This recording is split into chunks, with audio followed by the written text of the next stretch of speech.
bada, swing, bada. Hey, swing, bada.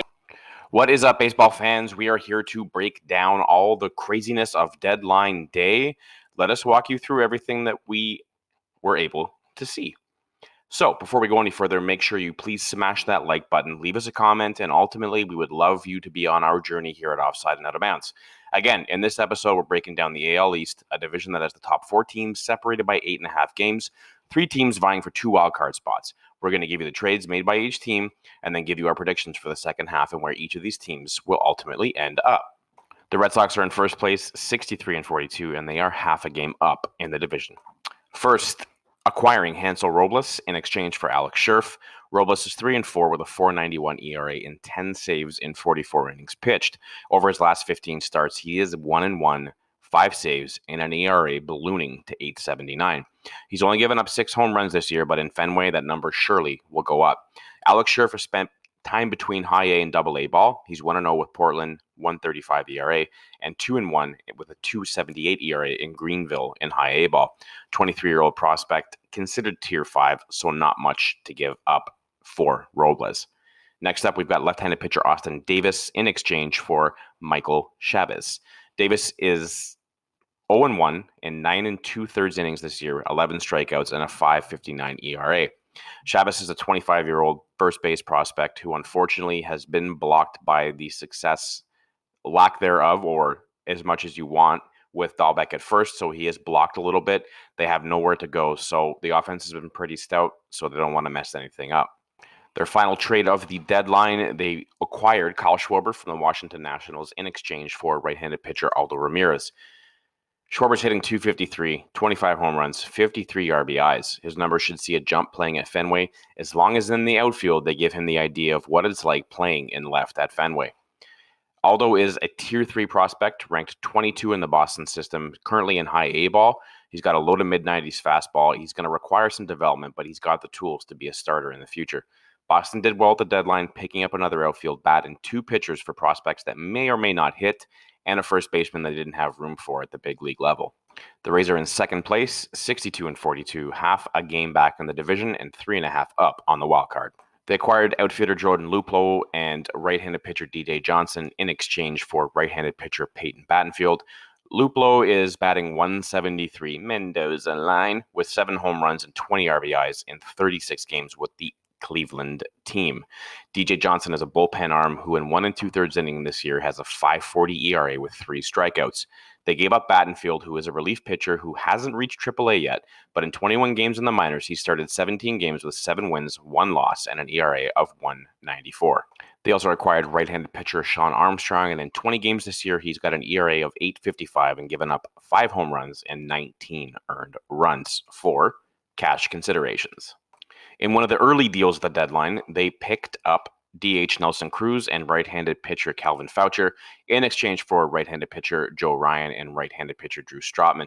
Cruz is in his 17th year and showing little signs of slowing down. He's already hit 2 home runs with the Rays in 22 at-bats, but he's got high strikeout numbers. Foucher is a 25-year-old pitcher yet to get to AAA, but in 19 games this year, he's 1-1 with 1 save and an ERA of 8.51. Ryan, on the other hand, they gave up, is 4-3 on the year in Durham with a 3.36 ERA, and Strotman is a 24-year-old pitcher in AAA that's 7-2 this year in Durham with an ERA of 3.39. Overall, the Rays did give up several young pitchers in these trades, and pitching prospects, they usually have the ability to turn those into top-of-the-end rotation arms. They were in a position where they needed an established pitcher and a DH. They got the DH they needed, but the lack of pitching pickups, and now with Glasnow gone for the year, it might be tough for the Rays to keep pace in the East. The Yankees are in third place, 54-48, 7.5 games back of the division, and 3.5 games back of the wild card. They picked up a right-handed pitcher Andrew Heaney in exchange for right-handed pitcher Jason Junk and right-handed pitcher Elvis Peguero. In his 8 years in the bigs, Heaney is a sub-500 pitcher, and in 18 starts this year, he's 6-7 with a 5.27 ERA with 55 earned runs and 16 home runs. Watch out, East. More home runs coming. Junk's a 25-year-old arm that is 4-1 in AA with a 1.78 ERA in 20 games, and Peguero is a 24-year-old arm currently in high A ball, and he's 3-1 with a 2.51 ERA in 15 games. Ouch. They also picked up right-handed pitcher Clay Holmes in exchange for infielder Diego Castillo and infielder Hoy Park. Holmes is 3-2 with a 4.81 ERA in 45 games this year with the Pirates, 45 strikeouts, and 43 innings pitched. Park debuted with the Yankees, and he's got zeros across the board, and Castillo is hitting .222 with 1 home run in Double-A Altoona. Next, they acquired Anthony Rizzo in exchange for right-handed pitcher Alexander Vizcaino and outfielder Kevin Alcantara. Rizzo was a part of the 16 championship Cubs, breaking that ancient curse for them, and perhaps the Yankees are hoping that they can catch lightning in a bottle. Rizzo is a left-handed hitter with a .252 average, 15 home runs, and 41 RBIs. Now, Vizcaino has been with the Yankee system since 2016, and he has yet to get past high A ball. But 2 games this year, he is 0-0 with an ERA of 4.50.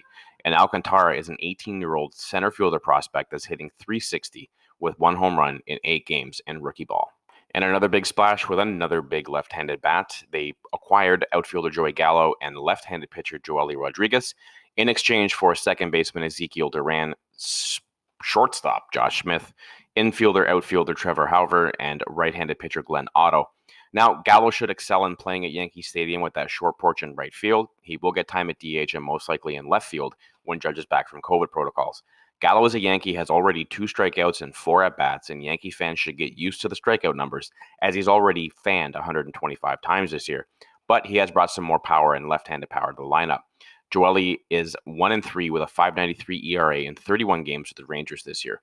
This package may not seem like much, but 4 of the top 30 internally ranked prospects for Gallo in a walk year, where he is arbitration eligible and most likely will exceed all his previous offensive year statistics, may be a mistake. Now, the Yankees gave up a lot to get what they already had a lot of, which was power bats. They desperately needed an arm to slot in behind Cole, but they failed to do that. It may be their downfall this year when it comes to the playoffs. And the book was still out on Junk, Peguero, and Otto, but they've all been trending very highly in the right direction, and this might be a long-term effect that on their system. The Jays currently sit in 4th place, 52-48, 8.5 games back of the division, 4.5 back of the wild card. Finally, on to the Blue Jays. So they picked up Jose Barrios from the Minnesota Twins in exchange for Austin Martin and Simeon Woods Richardson. Barrios is 7-5 with a 3.48 ERA in 20 games started this year, 121 and 2/3 inning pitched with 126 strikeouts and a 1.044 WHIP. In him, they will be getting a arm to slot in immediately behind Ryu. He's had a pretty decent year, not a whole lot of offensive support in Minnesota, so he should fit in quite nice and pitch very comfortably here. In Austin Martin, they had a shortstop / outfielder who was going to be blocked in this system for at least the next 4 years. So instead of wasting that talent, you might as well use it to get something in return. For a 1.5 control of Jose Barrios with the potential of an extension here is good there. But to add in Simeon Woods Richardson, who was pretty highly touted, number 68 overall prospect in MLB pipeline, it is tough, but for a starting pitcher, that is the asking price. Next up, for 2 players to be named later, they picked up Joakim Soraya from the Arizona Diamondbacks. In 31 games this year, Joakim is 1-4 with a 4.30 ERA and 6 saves in 29 innings pitched, 31 strikeouts, and a 1.330 WHIP. For 2 guys to be named later, as long as those are not too insane in terms of prospects, Field's good. Another arm in the bullpen that's going to slot well there. And the Jays' last trade was Brad Hand for Riley Adams. Brad Hand is 5-5 with a 3.50 ERA in 42 games. He's got 21 saves, 43 and 2/3 innings pitched with 42 strikeouts and a WHIP of 1.16.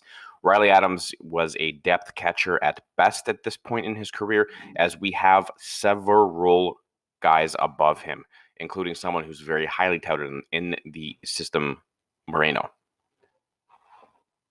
I think Boston did well at the deadline, but they needed a little bit more help on the pitching side of things. I think their offense is going to keep them in this race. However, I do think they finished in 2nd place and the first wild card. Tampa has shown that they can string together a lot of wins, and they are a team that can get very streaky. I think at the end of the day, they are going to win this division. Now, the Yankees did great in getting a couple of bats. They did not do a very good job at getting the biggest issue of their team solved, which was pitching. And I think this is going to be a huge downfall for them, and I do see them missing the playoffs this year. Now, the Jays did everything they needed to do to take care of all the issues they had in-house. I think they're a better team today than they were before the deadline. However, 8.5 back right now, it's going to be tough to get to that division top. I would have them higher, but that 8.5 games is a lot to overcome with 3 teams to jump on board. I do think that they finish in 3rd place with the second wild card. And that is a wrap on the East. Thank you very much for taking your time and joining us here at Offside and Out of Bounds, Offside Sports. This has been the deadline breakdown for the AL East. I'm Junior, and thank you very much again. Don't forget to subscribe, hit that like button, and leave us a comment. We have great content coming out weekly basis, several times a week, in fact, and we look forward to continuing to entertain you.